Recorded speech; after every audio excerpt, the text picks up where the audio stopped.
Welcome to EJB Talks, Rutgers Blaustein School experts in policy, planning, and health, where we talk with our faculty and staff experts, as well as students, about how the fields of public policy, urban planning, public health, health administration, and public and urban informatics affect your lives.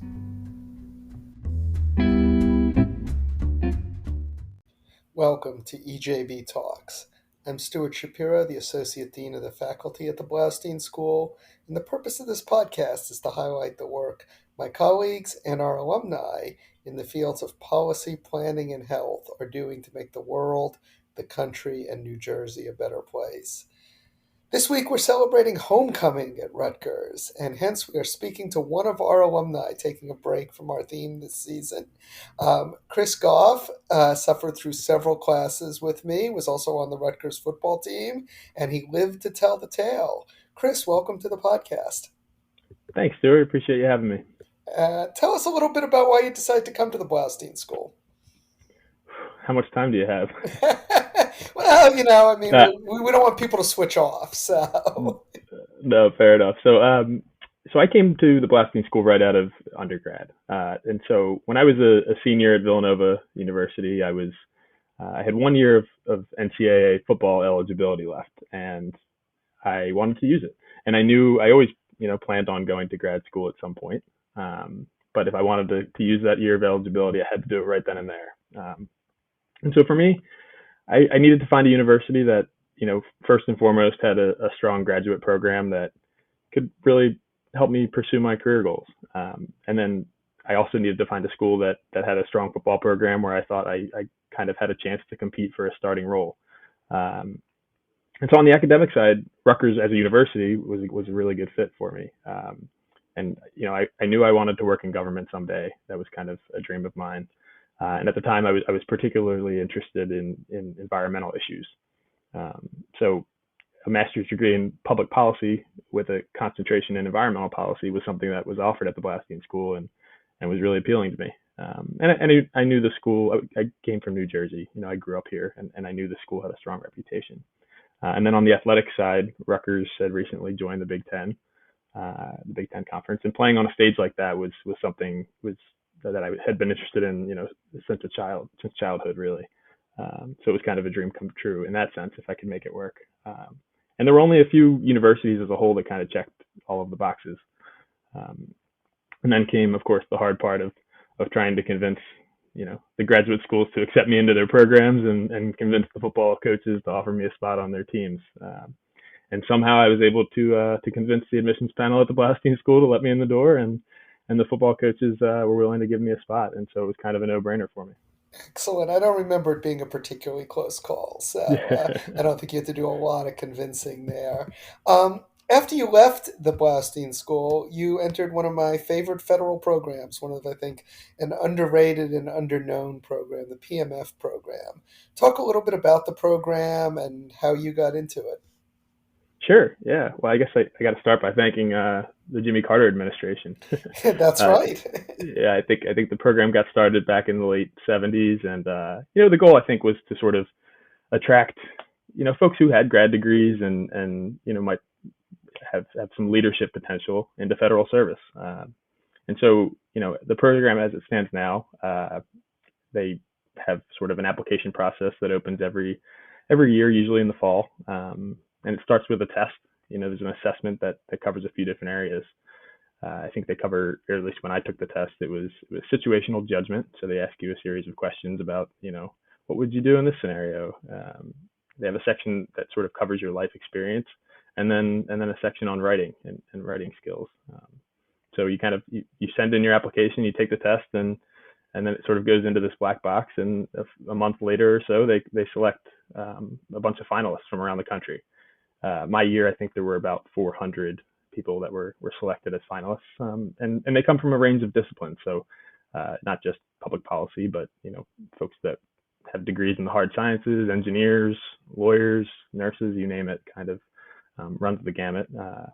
And then they select the finalists, and then the finalists are kind of in a pool of candidates for a select few positions at government agencies that are only kind of available to those prospective fellows. And so You get a list of the different opportunities that are available to that cohort, and you kind of identify the ones that you find appealing, and you interview with the agency directly, and you're sort of competing with the other candidates among the finalists to try and secure one of these positions.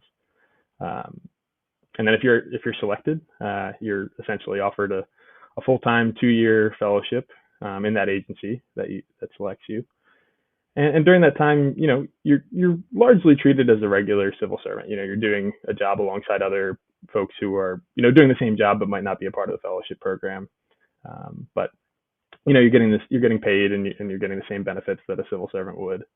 Uh, but in addition to that, you as a fellow, you're able to do a 4 to 6 month developmental assignment, and that could take place, in the agency that you're working in or elsewhere, and you can be doing it, an entirely different job.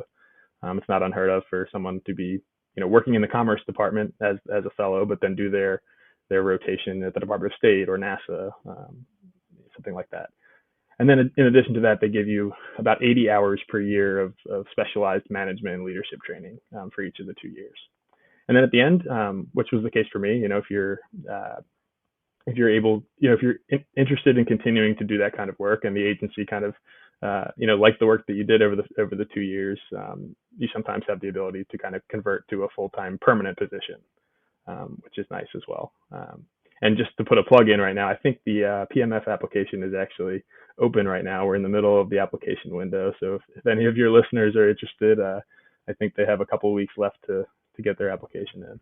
That's great. And I know when I was at OMB, back before Rutgers, we loved to hire PMFs because they were essentially pre-screened for us. So they were really, really talented people, and we didn't have to go through the whole hiring rigmarole that you did for normal students or normal people coming out of graduate school. So through all that, you ended up at the International Trade Administration. Why ITA at the Department of Commerce? Sure. So I think I selected ITA as one of the agencies that I was interested in, and there were a few others, and I interviewed for a couple of different positions. I think the U.S. Agency for International Development was another one. But I think for me, ITA was a good choice because I had an undergraduate degree in economics, and then when I got to Blaustein, I studied public policy, and I was able to actually do my applied field experience while at Blaustein at the Department of State, and that I sort of became, a little bit more interested in international affairs and foreign policy during that time, and so I thought the International Trade Administration was kind of a good fit for me. Excellent, and it's certainly a fascinating issue. Tell us what you do there. Sure. So I work in the International Trade Administration's Enforcement and Compliance business unit. And so one of our major objectives is to enforce our nation's anti-dumping and countervailing duty laws. Um, and so for any of your listeners that that maybe skipped over page 472 of their econ textbook in undergraduate school. No Uh, one does that in my class, by the way. well, so I feel there are a couple of definitions that I might need to hit real quick before I can actually talk knowledgeably about what I do. But so first, there's dumping, and so dumping occurs when foreign companies sell their products in the U.S. market at a price that is below their cost of production or below whatever price they're charging for that good or in their home market in their home country. And so when this is happening, the U.S. government is able to sort of offset the advantage that this provides, by placing tariffs on that good that are sort of equivalent to the extent of the dumping that is happening. And so when a domestic company believes that this is happening, a company from another country is doing this in the U.S. market, they file a petition with our agency. And if there's substantial evidence that we think this might be happening, we'll open an investigation, we'll look into it, and if we find out that dumping is happening, then we'll apply a tariff to sort of offset that advantage. And there's another piece of it too. The International Trade Commission, which is it's an independent agency. They assess whether the domestic industry is injured by these imports that might be dumped in the U.S. market. And so then sort of comes into play the work that my office does. And so, when a company is faced with a tariff on a good because they might have been dumping the product before. Oftentimes, we'll see companies try to circumvent that tariff by potentially, moving a part of their production process to another country. So um, I'll use the example of bicycles. That we don't actually have a tariff on that product for a dumping duty on that product. But if a company is faced with a tariff on their bicycles, they might produce the majority of the bicycle, continue to produce that in their country, but then maybe send the unfinished bicycle without the pedals, let's say, to another country, Uh-huh. throw the pedals on there, and then send it to the United States as a good that is country of origin that country. I And see. so my particular job and the job of our office is to sort of try to figure out when that might be happening.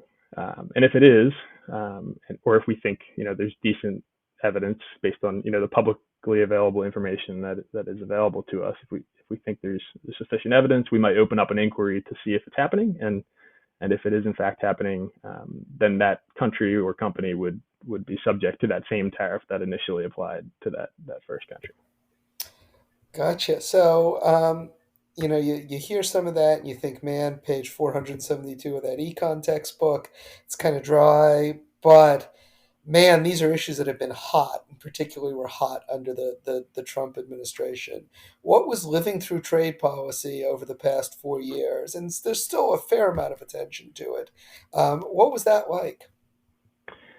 Well, so on the ground, in the day to day at my office, I think it was business as usual. But I think Hmm. a lot more attention was paid to trade in the media.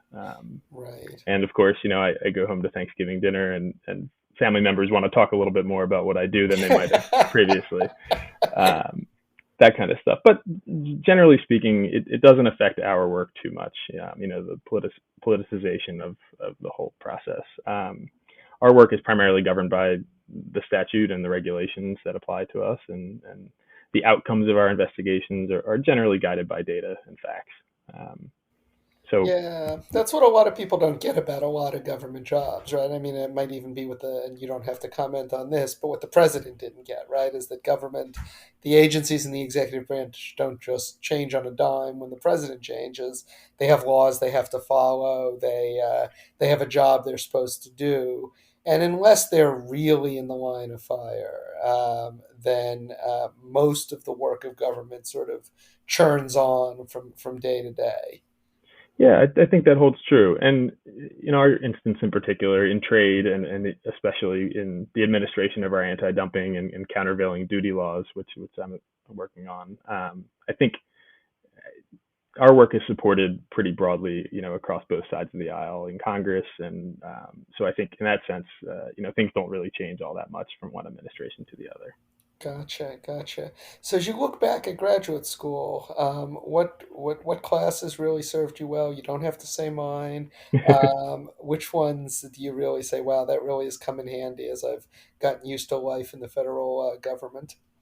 Sure. Yeah. No, that's a good question. I think the Blaustein School really gave me a solid foundation in research and analysis. I think that broadly speaking, is the greatest benefit. And the research methods courses, for example, were a great foundation for me. I'm not putting out peer reviewed reports or anything like that, but the skills I learned in those classes for sure, have given me the tools I need to succeed, because a lot of my work is in fact based on research and analysis, and I'm kind of left to do a lot of that on my own. So yeah, I learned a lot through those courses. And then I would say the more practical experiences that the Blaustein School offers, have helped as well. I think between the practicum project, that getting to sort of work for a real life client and put together a paper that helped them conduct their work, I think is important, and certainly helped me learn what that process is like, especially as someone coming straight out of undergrad. I know there are plenty of folks at the Blaustein School who get there with 10 plus years of experience, and their experience, they might derive value from different parts of the program. But for me, those sort of applied experiences were especially important. Right, and you get both the summer internship and the practicum that you mentioned are opportunities to take advantage of that. Yep. Yeah, that's exactly right. Where'd you do your summer, your apply? Oh, were you with us for 1 year or two? So 2.5 actually. 2.5. So where did you do Yeah. your summer internship while you were with us? So I did my summer internship. I did it the first summer I was there, and I did it at the Department of State, and I was working for That's right. the I the remember that. regional yeah the regional security office for the U.S. Embassy in Singapore, which you know wasn't a perfect fit with my environmental policy concentration, but it was a nice eye opener, I would say, and can sort of help me become more interested in something that I didn't know I would love. Um, Right, so the it international aspects of policy and things like that there. for sure. Yeah. So, well, let's wrap up here. Now you have the perspective of being out for a few years. What advice do you give to people looking to have a career where our applicants always come to us wanting to make a difference. They want to change the world. They want to make the world a better place. And what's the advice you give to them as they look out at that and they think about their options moving forward? Sure. So when I came to the Blaustein School, as I mentioned, straight out of undergrad, I think I had a relatively narrow worldview, as most young people do, I think. And so I'd say the first thing that I, kind of wish I knew back then was, and that I'm still starting, still learning now, as I move through my career, is that, most of the issues we talk about, whether it be at the Blaustein School or that you hear about in the media, they're a lot more complicated and complex than we really give credit to. I think I've learned that there are two sides to every argument, and that the right answer isn't always perfectly clear, and not everybody's going to agree on it. But that's just something folks need to accept, I think, at the outset, and then you can really start to talk about progress and how to make things better, if you come to the whatever issue you're looking at with that understanding. Um, That's music to my ears, especially after you spend a day on social media and see people arguing with each other, and just an utter inability to listen to the other side. We need more of that. So thank you, and thanks for coming on today, Chris. yeah, no, anytime, Stuart. I really appreciate the opportunity, and I've enjoyed listening to the previous episodes. So I'm excited to see what's next. Wonderful. Well, there's a plug for all of you. After you're done listening to this one, go back and check out some of the previous episodes. A big thank you to Chris and to our production team, Amy Cobb and Karen Olson. We'll see you next week with another talk from another expert from the Blaustein School. Until then, stay safe.